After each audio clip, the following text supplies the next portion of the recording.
Allez, on va maintenant reparler de développement mobile, et plus particulièrement des nouveautés de la version 23 qui améliorent l'expérience utilisateur. Alors pour vous les présenter, je vais utiliser ce téléphone. C'est le dernier Galaxy S8 de chez Samsung. Allez, encore une fois, j'affiche l'écran du smartphone sur l'écran du ciné.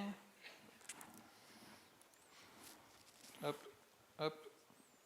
Et je lance une application. Alors une application que j'ai développée avec WinDev Mobile 23, bien entendu.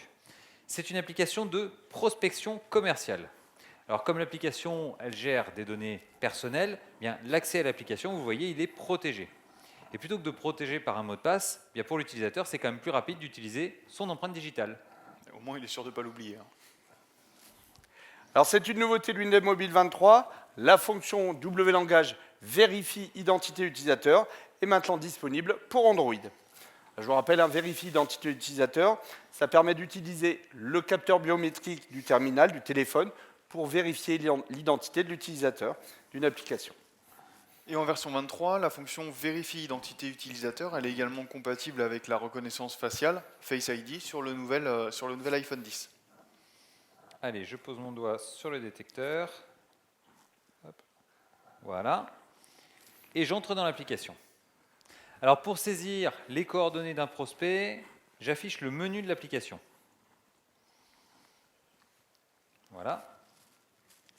Alors pour répondre aux évolutions du standard des IHM Android, vos applications évoluent en version 23. Première nouveauté, le sliding menu s'affiche maintenant par-dessus l'action bar de l'application. Elle permet d'utiliser tout l'espace disponible. Deuxième nouveauté, l'opacité de la barre système est maintenant paramétrable. Donc vous voyez ici en haut. Alors ces petites nouveautés, ça permet à vos applications de rester au goût du jour. Allez, je continue. Je vais saisir les coordonnées d'un prospect. Tiens, Jérôme, tu veux bien m'aider, s'il te plaît? Oui, bien sûr. Écoute, je vais aller chercher quelqu'un. Monsieur, est-ce que je peux vous demander votre prénom, s'il vous plaît? Isidro. Isidro. Ça s'appelle I-S-I-D-R-O. I-S-I-D-R-O. DRO. D'accord, et vous venez ça d'où? De Paris. De Paris. Isidro de Paris. De Paris. Voilà. Alors, cette appli, c'est une appli autonome, donc elle embarque Merci. sa propre base de données. Et en plus, elle réplique automatiquement sa base de données avec la base du siège. Alors, suivant la connexion 3G, 4G, 4G de free, Wi-Fi, la réplication, ça peut mettre un certain temps. Alors, dans un cas comme ça, l'idéal pour l'utilisateur, c'est de redonner immédiatement la main à l'utilisateur, à l'application, pour réaliser ensuite la réplication en arrière-plan. Donc c'est ce qu'on a fait ici, et pour ça, on a utilisé les tâches parallèles. Alors, je vous rappelle, les tâches parallèles, c'est un moyen simple et sûr de gérer plusieurs threads dans une application. Donc les tâches parallèles sont maintenant aussi disponibles pour Android. C'est une nouveauté de Windows Mobile 23. Regardez, je valide. L'application revient immédiatement à l'écran principal. Et quand la réplication est terminée, voilà, un toast me l'indique. Réplication dans la base centrale, terminée. Alors maintenant, imaginez, après avoir enregistré des contacts toute la journée, notre commercial, il rentre à son hôtel le soir. Et en déplacement, il ne s'encombre pas d'un PC, il a un DeX. Là, on parle du DeX, le dock de chez Samsung.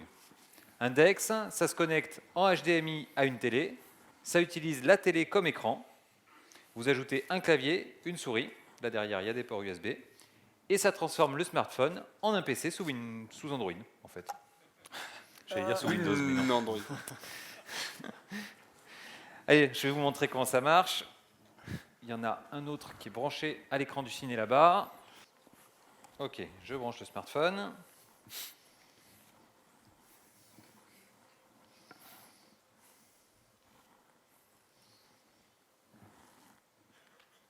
Et voilà. Alors vous voyez, branché sur le DeX, bien l'écran de mon smartphone, il prend tout l'espace disponible. Alors pour manipuler, hop, j'ai un gros sac de nœuds avec au bout une souris. Voilà. Hop, je relance mon application.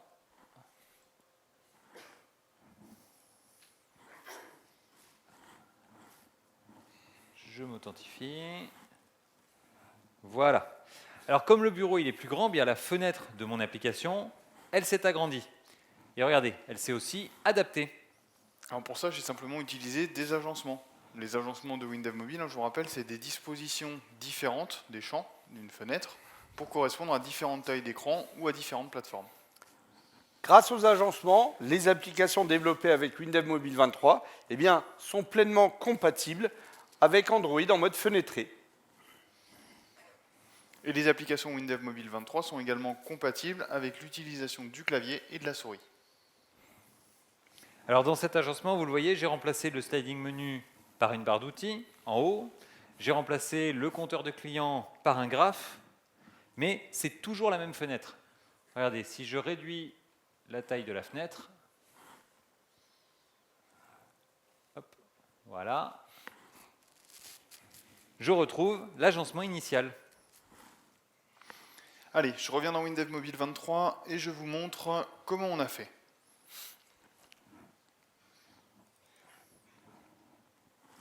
Voilà. Alors vous voyez ici la fenêtre principale de l'application. Et dans cette fenêtre principale, j'ai deux agencements. J'ai un agencement tablette à gauche, un agencement smartphone à droite. Et pour enlever le sliding menu dans l'agencement tablette, eh bien, on l'a fait par programmation. On a ici utilisé le nouveau traitement de changement d'agencement de la version 23, ici. Alors ce nouveau traitement, vous le trouvez ici dans les traitements optionnels de la fenêtre. Voilà, il est là. Et pour tout le reste, pour la gestion du DeX, du clavier, de la souris, eh bien c'est automatique. C'est WinDev Mobile qui gère tout pour vous. Alors là, on a vu quelques nouveautés de WinDev Mobile 23 sur Android. Et des nouveautés, mais il y en a encore beaucoup d'autres. Vous avez des nouveaux types de variables numériques, entiers sur un octet, sur 2 octets, le type enregistrement, les combinaisons, les énumérations. Le code Java généré par WinDev Mobile 23 peut désormais être obfusqué. Il devient ainsi beaucoup plus difficile de rétro-analyser le fonctionnement d'une application et les chaînes de l'application sont cryptées dans le binaire généré. Les procédures peuvent maintenant avoir des valeurs de retour multiples. Les familles de fonctions W-langage statistiques et financières sont disponibles pour vos applications Android. Des fonctions d'encodage sont à votre service.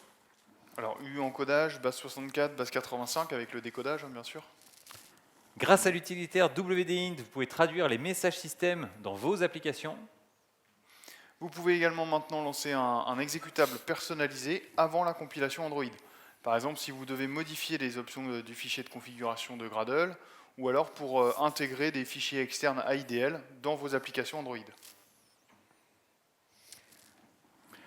Bref, vous l'avez compris, tablette, téléphone, dock, sur tous les supports, avec la version 23 de WinDev Mobile, vous produisez des applications mobiles natives, plus riches que jamais, avec un code unique. WinDev Mobile, c'est le meilleur outil pour les développements mobiles cross-platform.